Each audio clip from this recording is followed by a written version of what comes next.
Assalomu alaykum, hurmatli bugungi tadbirimizning qatnashchilari, ustozlar, o'quvchilar.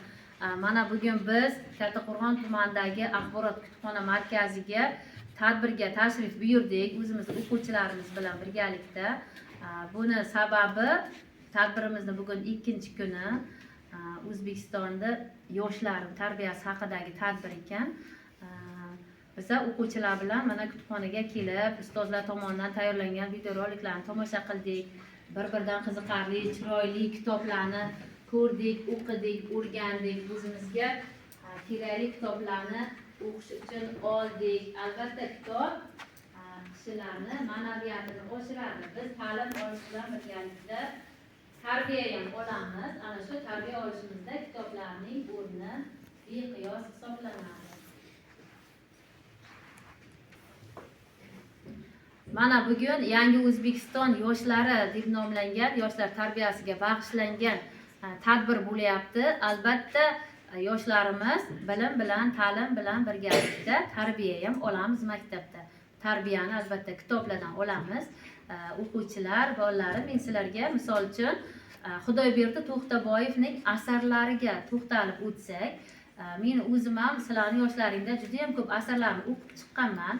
Mana shu o'quvchilarning orasida ham ko'plab shu Xudoyberdi To'xtaboyevning asarlarini o'qigan o'quvchilarimiz bor.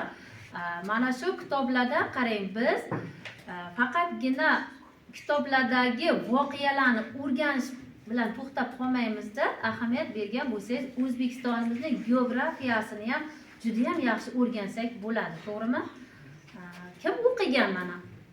Kim o'qigan Xudoyberdi To'xtaboyevni? Xo'p, qani fikr bildiringlar qani? Bittagina asarda Qasoskorning oltin boshi shu asarda o'zimiz xatirchi Kattaqo'rg'on, Buyonqol oroli, Oqdaryo, Qoradaryolar haqida ma'lumot berib ketgan va asarning bosh qahramoni bu Namoz degan odam bo'ladi. Ya'ni o'sha odam asli xatirchilik bo'ladi. Ya'ni bittaning o'sha asar haqidagi voqealarni emas, geografiyadan ham ma'lumotlar berib ketgan. Shu masalan, xatirchi shu yerda joylashgan, Kattaqo'rg'on shu yerda joylashgan deb ma'lumotlar berib ketgan asarda. Juda ham yaxshi.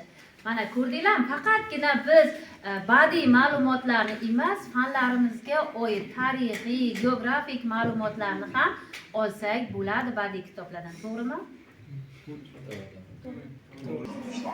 Bizda hozircha shunday yangiliklar, og'am. Tez orada texnologik imkoniyatlar barcha zarur axborotlarni yuklab oladigan jajji linza ko'rinishidagi ko'zoynaklarni ishlab chiqaradi. Shu va shu kabi mavzular bilan tafakkurning yangi sonida tanishib chiqing. Abdulla Qodiriyning O'tgan kunlar romani qanday mavzudagi asar deb o'ylaysiz? Kim uchundir haroratli sevgi qissasi, kim uchundir eski davr voqealigi tasvirlangan tarixiy roman. Yana birovga o'sha davr o'zbeklari hayotining maishiy tasviri. Lekin meni nazarimda bu mustaqillik uchun yozilgan asardir. Kitobning oxirgi satrlari Yusufbek hoji Qanoatshodan bir xat oldi. Qanoatsho Avliyotadan yozar edi. O'g'lingiz Otabek yana bir kishi bilan bizning qo'shinga edi. Olmaota ustidagi o'rus bilan to'qinishmamizda birinchi sahifamizni shu ikki yigit oldi va qahramonona urushib shahid bo'ldi. Men o'z qo'lim bilan ikisini dafn etdim. Qodiriy mana shu jumlalarni kitobda yozadi. Bu mavzu haqida to'liq Ma'naviy hayot jurnalida tanishib chiqing.